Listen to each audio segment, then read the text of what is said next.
Rebecca. Welcome to my channel.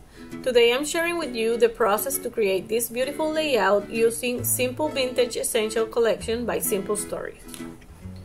I'm using this gray paper as the background. It already had a cluster on the left side, so I'm going to create a cluster in the top right corner. For that, I'm adding two photos. They are 2.5 by 3.5 inches. I'm adding them using papers from the 6 by 8 paper pad.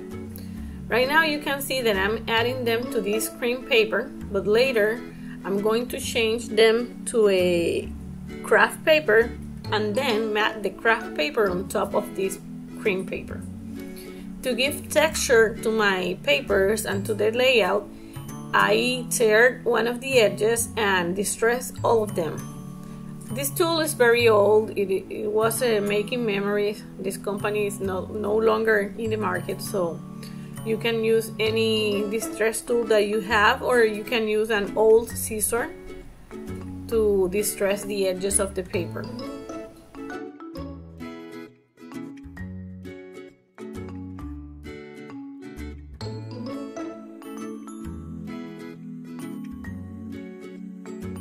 Now I'm adding a die cut piece from the collection.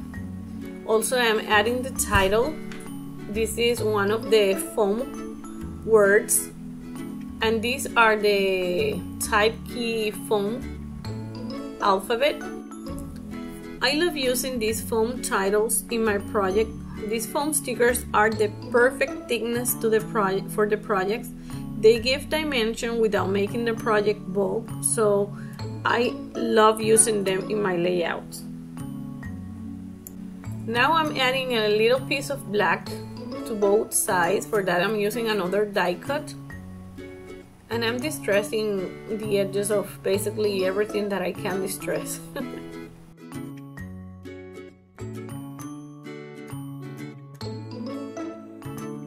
On the bottom of the photo, I'm adding a piece of chipboard. These chipboards are thin. They are perfect to create layers, but not bulk in the layout. I love them, and the packs are very big. A lot of elements there. Here, I'm cutting a piece of rub-on, and I'm making a cut on the printed cluster, because I want to fit some foam tape behind it later. Here I'm adding the rub-on on the right side, and the other piece I'm going to add that to the photo area.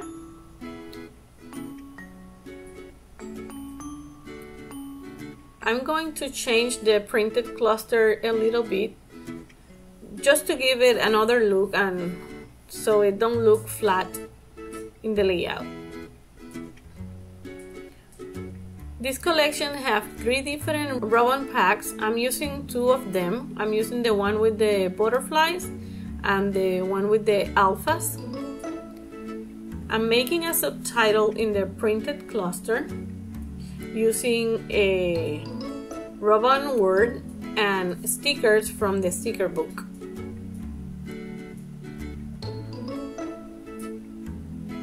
Just to change it a little bit.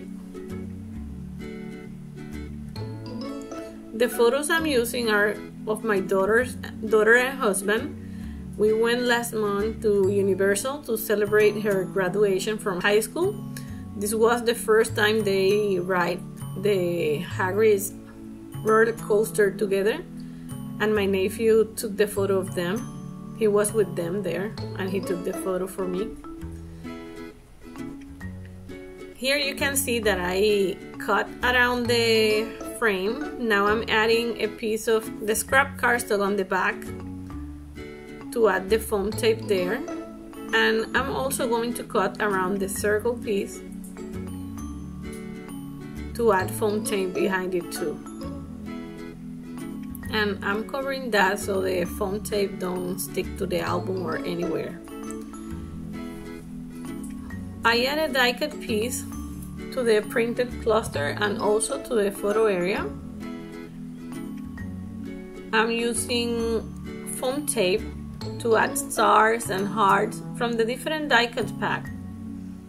All the die cut packs have some stars and hearts that work perfectly with the colors in this collection. There is also a floral die cut pack, but I don't want to add flowers to this layout of Hagrid's attraction, so I'm just using the stars and hearts and the papers. Here I'm adding pieces of the washi tapes. This is the newspaper washi tape. I love it. I love how it looks. And I tear the edge to continue with the vintage and distressed look around the layout. Now I'm adding a thin piece of washi behind the love label and another piece of washi, the newspaper washi, on the photo area. On top of the photo area, I'm adding a piece of black washi tape because I don't have anything black there, so I needed a little bit more. Here is the finished layout. I cut the gray paper to 11.5 by 11.5 and matted on a black cardstock from the collection. Then I stitch a border around the page. That's all for this layout. Thank you for watching. I hope you like and enjoy it as much as I do. If this is the case, don't forget to give it a like and subscribe to my channel for more inspiration. Now take a look at some of the photos of the layout. If you want to see more, visit my blog. The link is in the description box. Bye!